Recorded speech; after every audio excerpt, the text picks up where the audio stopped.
दक्षिण अफ्रीका द्वारा test series में भारत को क्लीन स्वीप देने के बाद मुख्य कोच शुक्री कॉनराड का एक बयान सामने आया। हम चाहते थे कि भारत गिड़गिड़ाए। यह एक साधारण सा वाक्य लग सकता है, लेकिन क्रिकेट के इतिहास में इसका संदर्भ काफी भारी है। और इसी बात पर भारत के महान बल्लेबाज सुनील गावस्कर ने प्रतिक्रिया दी, और बहुत ही दृढ़ प्रतिक्रिया दी। गावस्कर ने सबसे पहले दक्षिण अफ्रीका को उनकी क्रिकेट यात्रा की वास्तविकता याद दिलाई। उन्होंने कहा कि जब अपार्थाइड के कारण दक्षिण अफ्रीका अंतर्राष्ट्रीय क्रिकेट से प्रतिबंधित था, तब उनकी वापसी मुख्य रूप से भारतीय क्रिकेट बोर्ड के समर्थन से संभव हुई, और दोबारा शामिल किए जाने के बाद उनका पहला दौरा भी भारत का ही था, जो समर्थन का एक प्रतीकात्मक कदम था।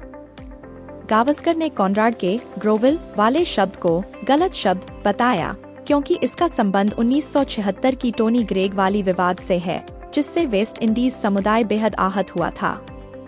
गावस्कर का कहना था कि कॉनराड को इतिहास समझना चाहिए था, क्योंकि शब्दों का महत्व होता है, विशेषकर तब जब उनके पीछे दर्दनाक यादें हों। इसके बाद उन्होंने एक और बड़ा मुद्दा जोड़ा, सा-20 लीग का। उनका कहना था कि आज दक्षिण अफ्रीका की घरेलू टी20 क्रिकेट मुख्य रूप से भारतीय मालिकों वाली फ्रेंचाइजियों की वजह से टिक पाई है। 6 में से 5 टीमें भारतीय मालिकों के नियंत्रण में हैं। दक्षिण अफ्रीकी खिलाड़ियों की रोजी रोटी, कॉन्ट्रैक्ट्स और क्रिकेटिंग विकास सब भारतीय निवेश से जुड़े हुए हैं। इसी आधार पर उन्होंने कहा, थोड़ा सा आभार तो बनता था।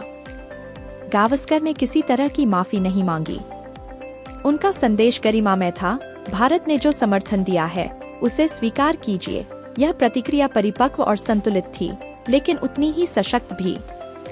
अब सबकी निगाह इस बात पर है कि शुक्री कॉनराड अगली प्रेस कॉन्फ्रेंस में क्या कहते हैं। क्या वे स्पष्टीकरण देंगे? क्या वे भारत की भूमिका को स्वीकार करेंगे? यह विवाद अभी कुछ समय तक जरूर चलेगा, लेकिन गावस्कर की बात यह याद दिलाती है कि क्रिकेट सिर्फ एक खेल नहीं, एक विरासत भी है।